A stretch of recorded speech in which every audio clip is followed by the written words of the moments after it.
अध्याय 2। मार्ज आंटी की गलती। अगली सुबह जब हैरी नाश्ते के लिए नीचे गया तो उसने देखा कि डर्सली परिवार पहले से ही किचन की टेबल के चारों तरफ बैठा हुआ था। वे नए टीवी पर न्यूज देख रहे थे। यह नया टीवी डड्डी के लिए गर्मियों में घर लौटने का तोहफा था, क्योंकि वो इस बात पर हल्ला मचा रहा था कि फ्रिज और डाइनिंग रूम में रखे टीवी के बीच उसे बहुत लंबा फासला तय करना पड़ता है। किचन में टीवी आने के बाद डडली अपनी गर्मी की छुट्टियों का ज्यादातर समय वहीं गुजारने लगा। वहां वो अपनी सुअर वाली छोटी आंखें स्क्रीन पर गड़ाए रहता था और उसकी 5 ठुड्डियां लगातार हिलती रहती थी, क्योंकि वो लगातार लगातार खाता रहता था। हैरी डडली और वर्नॉन अंकल के बीच बैठ गया। वर्नॉन अंकल मोटे थे, उनकी गर्दन बहुत छोटी थी और मूंछें काफी घनी थी। हैरी को हैप्पी बर्थडे कहना तो दूर रहा, किसी ने इस तरफ ध्यान भी नहीं दिया कि हैरी कमरे में आ गया था। बहरहाल हैरी को अब इस बात की इतनी आदत पड़ चुकी थी कि उसने इस बात को अनदेखा कर दिया। उसने खुद एक टोस्ट उठाया और टीवी पर न्यूज पढ़ने वाले को देखने लगा, जो एक भागे हुए अपराधी के बारे में खबर पढ़ रहा था। जनता को चेतावनी दी जाती है कि ब्लैक के पास हथियार है और वो बहुत खतरनाक अपराधी है। एक विशेष हॉटलाइन बनाई गई है, अगर ब्लैक दिखे तो तत्काल हॉटलाइन पर सूचना दें। वर्नॉन अंकल ने अपने अखबार के ऊपर से भगौड़े कैदी को घूरते हुए कहा, हमें ये बताने की जरूरत नहीं है कि वो आवारा है, उसकी हालत तो देखो, गंदा, वहशी, दरिंदा, उसके बाल तो देखो। उन्होंने हैरी की तरफ तमतमाती हुई तिरछी निगाह डाली, जिसके बिखरे हुए बालों से वर्नॉन अंकल को हमेशा चिढ़ होती थी। टेलीविजन पर दिखने वाले अपराधी के लंबे बाल कंधे तक लटक रहे थे, उसकी तुलना में हैरी के बाल बहुत अच्छी हालत में थे। न्यूज पढ़ने वाला एक बार फिर दिखाई देने लगा। कृषि और मत्स्य मंत्रालय आज यह घोषणा करने वाले हैं। जरा रुको, वर्नॉन अंकल ने न्यूज पढ़ने वाले को गुस्से से घूरते हुए कहा, तुमने तुम्हें बताया ही नहीं कि वो दरिंदा भागा कहाँ से है। आधी अधूरी जानकारी देने का क्या फायदा है? हो सकता है कि वो पागल हो, सामने वाली सड़क पर ही घूम रहा हो। उभरी हुई हड्डियों और घोड़े जैसे चेहरे वाली पिटूनिया आंटी ने घूमकर किचन की खिड़की के बाहर देखा। हैरी जानता था कि पिटूनिया आंटी को हॉटलाइन पर सूचना देने में बहुत खुशी होगी। वे दुनिया की सबसे ज्यादा इधर उधर करने वाली महिला थी और अपने नीरस तथा भले पड़ोसियों की जासूसी करने में अपना जिंदगी का ज्यादातर समय बिताती थी। वर्नॉन अंकल ने टेबल पर मुक्का मारते हुए कहा, सरकार न जाने कब यह सीखेगी कि ऐसे लोगों से निपटने का एक ही तरीका है कि उन्हें फांसी पर लटका दिया जाए। बिल्कुल सच कहा, पिटूनिया आंटी ने कहा, जो अभी पड़ोसी के यहाँ लगे पेड़ों के पार घूर रही थी। वर्नॉन अंकल ने चाय का कप नीचे रखा, अपनी घड़ी देखी और बोले, बेहतर होगा कि मैं अब 1 मिनट में चल दूं, मार्च की ट्रेन 10 बजे आती है। हैरी अपने कमरे में रखी उड़ने वाली झाड़ू की सर्विसिंग किट के बारे में सोच रहा था। वर्नॉन अंकल के शब्द सुनकर उसे जोर का झटका लगा।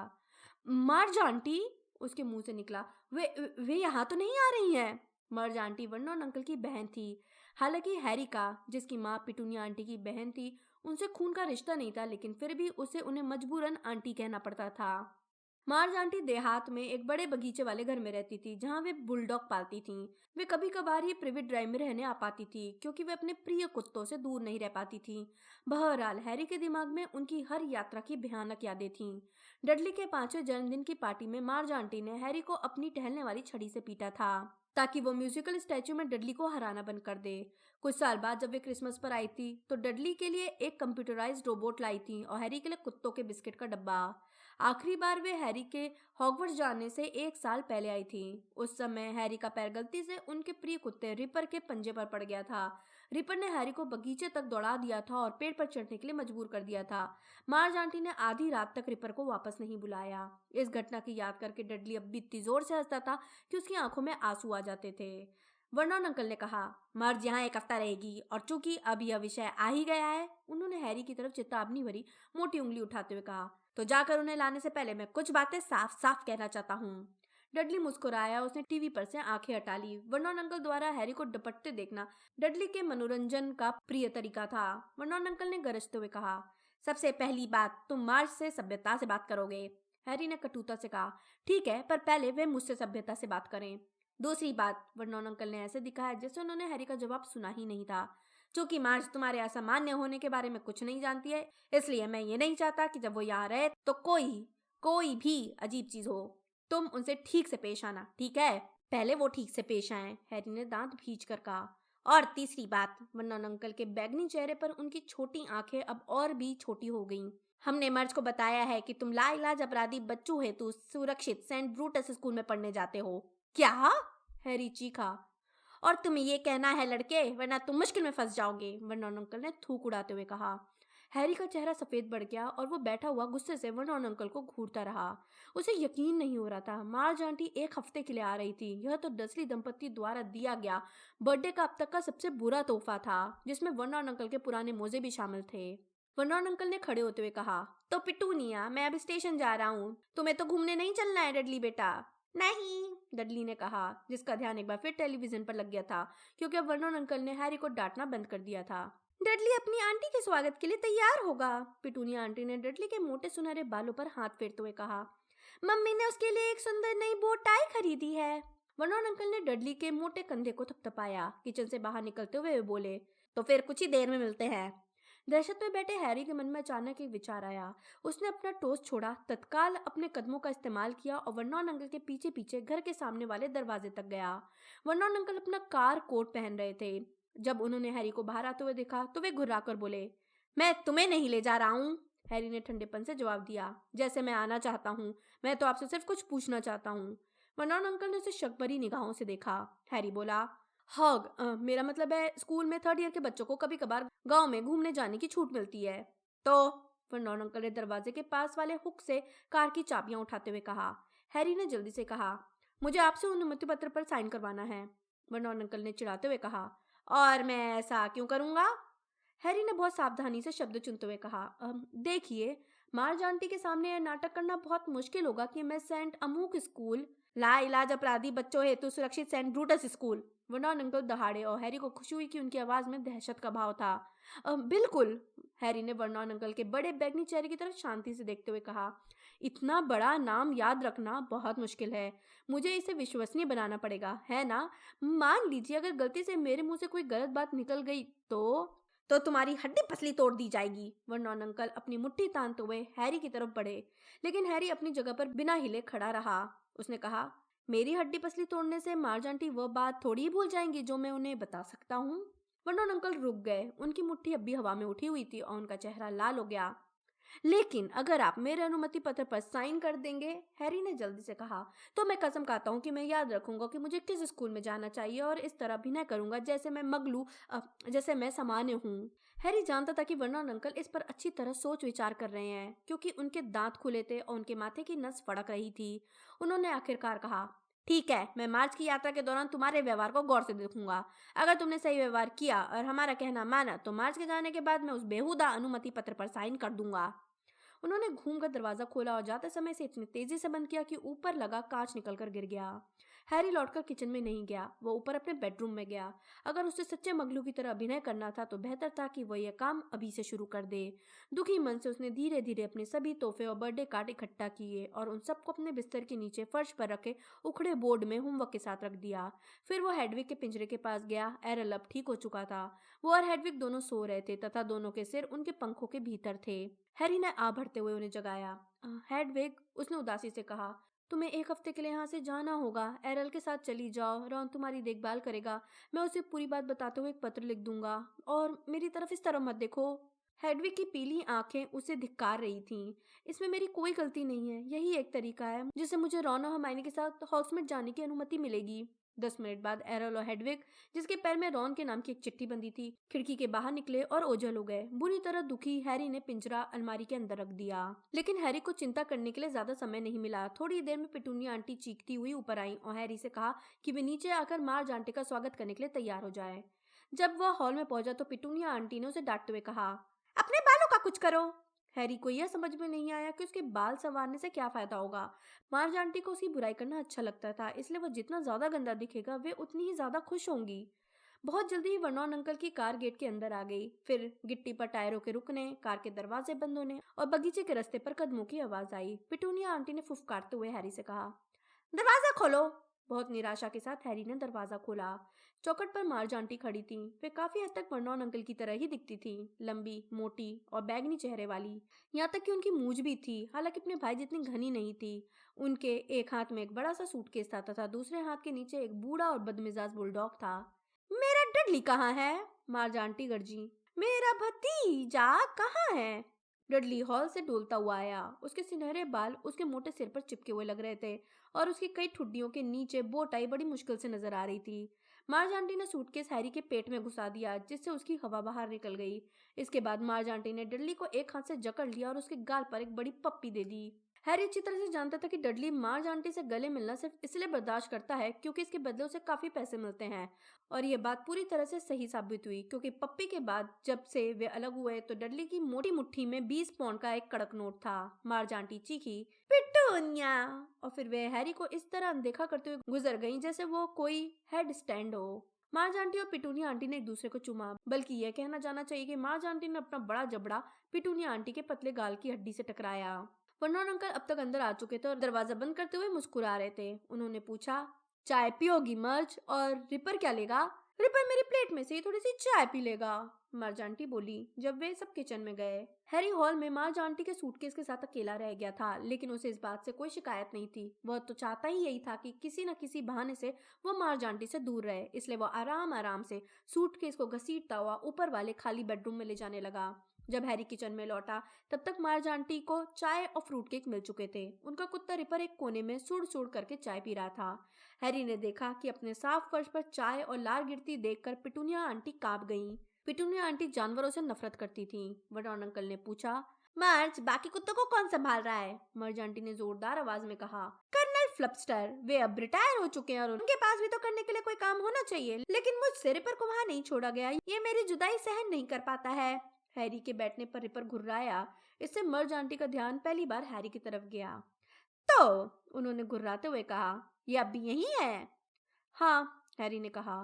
तुम्हें इतना अकड़ कर हाँ कहने की जरूरत नहीं है, मार्ज आंटी ने कहा। यह वर्नॉन और पिटूनिया की मेहरबानी है कि तुम्हें यहाँ रख रहे हैं। मैं ये कभी नहीं करती। अगर तुम्हें मेरी चौखट पर छोड़ा गया होता तो मैं तुम्हें सीधे अनाथालय भेज देती। हैरी की यह कहने की बहुत इच्छा थी कि डर्सली परिवार के साथ रहने के बजाय वो अनाथालय में रहना शायद ज्यादा पसंद करेगा, लेकिन हॉग्समीड के अनुमति पत्र के विचार ने उसे रोक दिया। उसने अपने चेहरे पर जबरन दर्द भरी मुस्कान लाने की कोशिश की। मर्ज आंटी दहाड़ी, मेरी तरफ देखकर फालतू में मत हंसो। मुझे साफ दिख रहा है कि जब मैंने तुम्हें पिछली बार देखा था तब से तुम जरा भी नहीं सुधरे हो। मुझे आशा थी कि स्कूल वाले तुम्हें थोड़ा तमीज सिखा देंगे। उन्होंने चाय का एक बड़ा घूंट लिया और अपनी मूंछ पोंछते हुए कहा, वर्नॉन, तुम इसे किस स्कूल में भेजते हो? वर्नॉन अंकल ने तत्काल कहा, सेंट ब्रूटस में लालच अपराधियों के लिए वो सबसे अच्छा स्कूल है। मार्ज आंटी ने कहा, अच्छी बात है। क्या सेंट ब्रूटस में लड़कों पर छड़ी का इस्तेमाल होता है? उन्होंने टेबल के पार से हैरी से पूछा। और वर्नॉन अंकल ने मर्ज आंटी के पीछे से धीरे से अपना सिर हिलाया। हैरी ने कहा, हाँ। फिर उसे महसूस हुआ कि ये बात ढंग से बोलना चाहिए, इसलिए उसने आगे जोड़ दिया, हर समय। बहुत बढ़िया, मर्ज आंटी बोली। मुझे बकवास अच्छी नहीं लगती है कि बच्चों की पिटाई नहीं करनी चाहिए। मैं अच्छी तरह से जानती हूँ कि कुछ बच्चे पिटे बिना नहीं सुधर सकते हैं। 100 में से 99 मामलों में तगड़ी पिटाई की जरूरत होती है। क्या तुम्हारी अक्सर पिटाई होती है? हैरी बोला, हाँ, सैकड़ों बार। मर्ज आंटी की आंखें सिकुड़कर छोटी हो गई। मुझे तुम्हारे बोलने का अंदाज अच्छा नहीं लग रहा है लड़के, उन्होंने कहा। अगर तुम अपनी पिटाई के बारे में इतने हल्के अंदाज में बोल रहे हो तो ये बात साफ है कि तुम्हारी जमकर पिटाई नहीं हो रही है। पिटूनिया, अगर मैं तुम्हारी जगह होती तो स्कूल वालों को एक पत्र लिखती, उन्हें साफ साफ बता दो कि इस बच्चे के मामले में तुम बुरी तरह पिटाई करने की सलाह देती हो। शायद वर्नॉन अंकल चिंतित थे कि हैरी अपना वादा भूल सकता है, इसलिए उन्होंने तत्काल विषय बदल दिया। मार्ज, आज सुबह की न्यूज सुनी तुमने उस भागे हुए कैदी के बारे में? जब मार्ज आंटी वहां पर आराम से रहने लगी तो हैरी हसरत से सोचने लगा कि अगर वे यहाँ नहीं आती तो कितना बढ़िया रहता। वर्नॉन अंकल और पिटूनिया आंटी हैरी को आमतौर पर प्रोत्साहित करते थे कि वह उनके रास्ते से दूर रहे। हैरी को भी यह इंतजाम अच्छा लगता था। दूसरी तरफ मार्ज आंटी हैरी को हर समय अपनी आंखों के सामने रखना चाहती थी ताकि वे उसके सुधार के लिए सुझाव दे सकें। उन्हें हैरी और डडली की तुलना करने में बहुत मजा आता था। इसके अलावा उन्हें डडली को महंगे तोहफे देना भी बहुत अच्छा लगता था। ऐसा करते समय वे हैरी को घूरती थीं, जैसे उससे यह पूछने के लिए उकसा रही हूँ कि उसे कोई तोहफा क्यों नहीं मिला। वे बार बार यह भी बताती रहती थी कि हैरी इतना घटिया और बुरा क्यों है। तीसरे दिन उन्होंने दोपहर का खाना खाते समय कहा, वर्नॉन, ये लड़का अगर गलत रास्ते पर चला जाए तो इसके लिए तुम खुद को दोषी मत मानना। अगर कोई चीज अंदर से ही सड़ी हो तो कोई भी कुछ नहीं कर सकता। हैरी ने अपना ध्यान भोजन पर केंद्रित करने की कोशिश की, लेकिन उसके हाथ थरथराने लगे और उसका चेहरा गुस्से के मारे तमतमाने लगा। उसने खुद को याद दिलवाया, अनुमति पत्र को याद रखो, हॉग्समीड के बारे में सोचो, कुछ मत बोलो, मत उठो। मर्ज आंटी ने शराब के गिलास की तरफ हाथ बढ़ाया। वह बोली, यह पैदाइश के मूलभूत नियमों में से एक है। कुत्ते में भी ऐसा होता है। अगर कुतिया के साथ कुछ गड़बड़ होती है तो पिल्ले के साथ भी कोई ना कोई गड़बड़ जरूर होगी। मर्ज आंटी ने शराब के जिस गिलास को हाथ में पकड़ा था वो उसी समय फूट गया। कांच के टुकड़े हर तरफ उड़ने लगे और मार्ज आंटी थूक निगलकर पलके झपकाने लगी। उनका बड़ा लाल चेहरा शराब में नहा गया था। पिटूनिया आंटी चीखी, मार्ज, मार्ज तुम ठीक तो हो? मार्ज आंटी ने अपने चेहरे को नैपकिन से पोंछते हुए कहा, चिंता की कोई बात नहीं है, शायद ग्लास थोड़ा कसकर पकड़ लिया होगा। कुछ दिनों पहले कर्नल फ्लबस्टर के यहाँ भी ऐसा ही हुआ था। पिटूनिया, बात का बतंगड़ मत बनाओ, मेरी पकड़ बहुत मजबूत है। लेकिन पिटूनिया आंटी और वर्नॉन अंकल हैरी को शकबरी निगाहों से देख रहे थे, इसलिए उन्होंने फैसला किया कि बेहतर यही होगा कि वो पुडिंग को छोड़ दे और जितनी जल्दी हो सके वहां से उठकर चला जाए। बाहर निकलने के बाद वो हॉल की दीवार पर टिककर गहरी सांसें लेने लगा। बहुत समय बाद उसे इतना गुस्सा आया था।